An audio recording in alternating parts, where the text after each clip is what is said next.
लश्कर तैयबा का एक बड़ा और मोस्ट वांटेड आतंकी सलमान रहमान खान को इंटरपोल चैनलों के जरिए रुवांडा से भारत लाने में कामयाबी मिली है। ये एक लेसन है यूएसए और कनाडा के लिए कि आतंकवाद को लेकर जीरो टॉलरेंस पॉलिसी किस तरीके से काम करती है।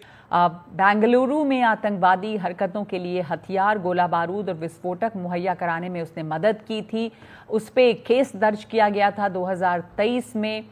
यानी इंडिया की तरफ से इसको डिटेक्ट किया गया रवांडा में, और वहां पर फिर रवांडा को ये कहा गया कि ये इसको गिरफ्तार किया जाए, और रवांडा ने इंडिया के कहने पर गिरफ्तार किया इसको। और गिरफ्तारी के बाद देखिए, एक होता है कि कहने पर गिरफ्तार कर लिया जाए, लेकिन दूसरा होता है एक्स्ट्राडिशन। अब कुछ कंट्रीज ऐसे होते हैं जिनके बीच में कुछ ऐसे एग्रीमेंट्स होते हैं कि जिस पे आप एक्स्ट्राडाइट कर सकते हैं, यानी कोई आपसे मांगे, जो कि इंटरपोल के थ्रू और बहुत सारी ऐसी चीजें इस तरह के जो है वो मैकेनिज्म होता है। लेकिन रवांडा से इंडिया के बहुत ही अच्छे रिलेशंस हैं।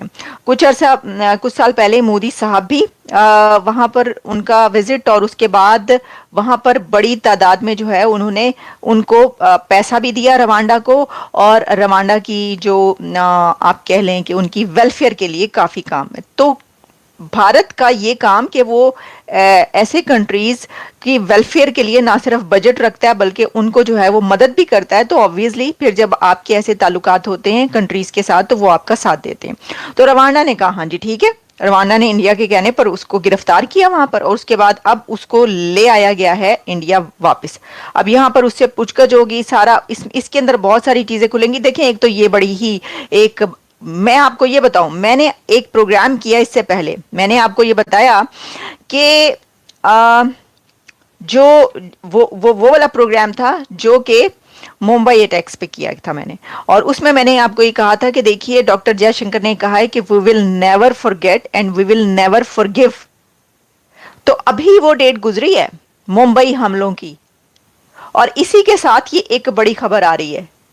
तो ये बताया है इंडिया ने, डॉक्टर जयशंकर ने और मोदी हुकूमत ने ये बताया है कि जो डॉक्टर जयशंकर ने कहा था कि we will never forgive and we will never forget, तो वो नहीं भूले। और ये देखें, अजमल कसाब लश्कर तैयबा का, और अब उन्होंने एक और इन्हीं डेट्स के अंदर इसी उसमें सिनेरियो में कि जब मुंबई हमलों की अभी डेट गुजरी तो उन्होंने एक लश्कर से ताल्लुक रखने वाला ही दहशतगर्द वहां से पकड़वा लिया है और भारत मंगवा लिया है। ये प्रैक्टिकल जवाब है। एक तो उन्होंने, उनकी वर्बल स्टेटमेंट थी ना, यानी एक उन्होंने जुबानी कहा था कि भाई हम कभी ना भूलेंगे और ना ही हम कभी माफ करेंगे, तो उन्होंने ये प्रैक्टिकली करके दिखा दिया है। पावर में आपको बताता हूँ कि हिंदुस्तान ने उस कंट्री को, अफ्रीका को बताया कि हमारे मुल्क में इस बंदे ने धमाके किए या लोगों की जान जाया की, तो इसको पकड़ना है। उधर की सिक्योरिटी अदारों ने या उधर की एजेंसीज ने उसे पकड़ के हिंदुस्तान के हवाले किया। इसे कहते हैं हिंदुस्तान की गुडविल, उसकी पावर कहते हैं। पाकिस्तान को देख लें, पाकिस्तान में आज तक हुकूमतें लूट के और बहुत से ऐसे टेररिस्ट जो हैं वो पाकिस्तान में कमाई करके, और सर आप अल्ताफ हुसैन साहब का तो नाम सुना होगा, लंदन में बैठे हुए हैं, उनके ऊपर पता नहीं कितने 100 लोगों का मुकदमा है, कितने 100 लोगों को मार दिया है। पाकिस्तान ने नाक रगड़ ली बरतानिया से उसे लाने के लिए, क्या ला सके वो बरतानिया से लोग? तो खबर यह है कि India brings back Salman Khan, fugitive, लश्कर तैयबा से ताल्लुक रखने वाला वो दहशतगर्द, वो मिलिटेंट जो कि मोस्ट वांटेड था इंडिया में, जिसके सर पर इनाम भी था, और जो आलमी तंजीमें हैं, इंटरनेशनल ऑर्गेनाइजेशंस कुछ ऐसी, उनमें भी उसका नाम वांटेड के तौर पर शामिल था। वो Salman Khan, I think 40-45 years इस बंदे की एज है, और वो दहशतगर्द जिसका ताल्लुक लश्कर तैयबा से है, वो अब रवांडा में गिरफ्तार हुआ है। तो ये क्या कहानी है कि रवांडा में वो कैसे अरेस्ट हुआ और भारत कैसे आया?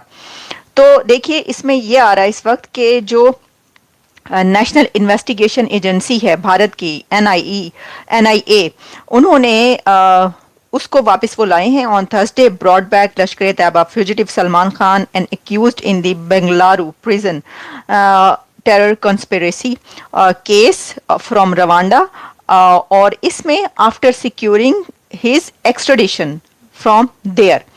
अच्छा, अब ये क्योंकि मैंने इसकी जब डिटेल्स पढ़ी तो पता ही चला कि बेंगलुरु में जो इस तरह के एक तो हथियार जो हैं वहाँ पर फराहम करने के लिए और वहाँ पर दहशतगर्दी करने के लिए जो प्लान ये बना रहा था और बनाया गया था, उसके ऊपर जब उसका पता चला और वो प्लान खुल गया और उसके बाद इसको ये खतरा हुआ कि ये गिरफ्तार हो जाएगा, तो ये वहां से भागा और उसके बाद रवांडा में ये था। यानी इस वक्त जो था जो लाया गया वो रवांडा से लाया गया। रवांडा में मैं देख रही थी कि ये तफसीलात डिटेल्स आ रही थी कि इसकी एक दुकान थी और वहां पर ये दुकानदार के तौर पर काम करता था और इसी दौरान जो है ये बंदा भी आ गया। बड़े ये ज़ाहिर शर्म की बात है, बड़ी बदनामी की और बड़ी खैर अब कहाँ, मतलब कि उसामा बिन लादेन पकड़ा जाता है तो एबटाबाद से पकड़ा जाता है, फिर अजमल कसाब का ताल्लुक निकलता है तो वो उधर से निकलता है और फिर उसके बाद जो है वो ये बंदा पकड़ा जाता है। ये जितनी भी दहशतगर्द दुनिया में जो मोस्ट वांटेड, जो कि UN से लेकर और जितनी भी ऐसी ऑर्गेनाइजेशन हैं वहाँ पर भी मोस्ट वांटेड है, सारे दहशतगर्द जड़े है ने उन्हों का ताल्लुक उत्थों ही निकलता है। तो ये जो है यही तो है FATF में नाम क्यों है नाम। अब जो हाफिज सईद है वो गिरफ्तार, खैर देखिए नजरबंद और गिरफ्तार, वहां पे आपको पता है केड़ी गिरफ्तारी थी केड़ी नजरबंदी, वो ऐसी खबरें भी आती रही और आपको काफी लोग ऐसी खबरें पहुंचाते भी रहे व्लॉग्स के थ्रू के जनाब वो जो है वो तो फिर रहे हैं, उन्होंने वहां पे तकरीर कर दी, यहाँ पे तकरीर कर दी वगैरह वगैरह। तो ये जो है ये सारी बातें इकट्ठी होती रहती हैं और जब ये बातें इकट्ठी होती है ना तो उसके बाद फिर FATF में नाम जाता है और फिर भारत ये कहता है हाँ जी हमने करवाया FATF। इंडिया डॉक्टर जयशंकर ने कहा था कि जी FATF में जो नाम गया, हाँ हमने कोशिश की है और हम करते रहेंगे, उन्होंने कहा था पाकिस्तान को ये जब उनसे सवाल किए गए थे। तो ये जो है एक बड़ी डेवलपमेंट इस वक्त ये सामने आ रही है इंडिया और पाकिस्तान के बीच, यानी जो भी इस तरह की खबरें होती हैं जो जिनका ताल्लुक दोनों मुल्कों से हो और उस जाहिर है कि पाकिस्तान से तो ताल्लुक इस तरीके से कि लश्कर का बंदा है वो। और इसमें अब ये है Salman was taken into custody by NIA or with the assistance of CBI's Global Operations Center, the Rwanda Investigation Bureau RIB and Interpol's National Central Bureau। इन सब जो ऑर्गेनाइजेशंस इन सब ने मिलकर काम किया और उसके बाद ये जो बंदा है ये पकड़ा गया है। हेलो दोस्तों, आप देख रहे हैं अपना YouTube channel India versus Pakistan media. 18 जुलाई 2023 को बेंगलुरु पुलिस की CCB ने राज्य खुफिया विभाग से मिली सूचना के आधार पर 1 महीने की निगरानी के बाद RT नगर में एक घर पर छापा मारा। सूचना में बेंगलुरु के 5 निवासियों सैयद सुहेल खान, मोहम्मद उमर, जाहिद तबरेज, सैयद मुदसिर पाशा और मोहम्मद फैसल रब्बानी उर्फ सादत की संदिग्ध गतिविधियों का उल्लेख किया गया था।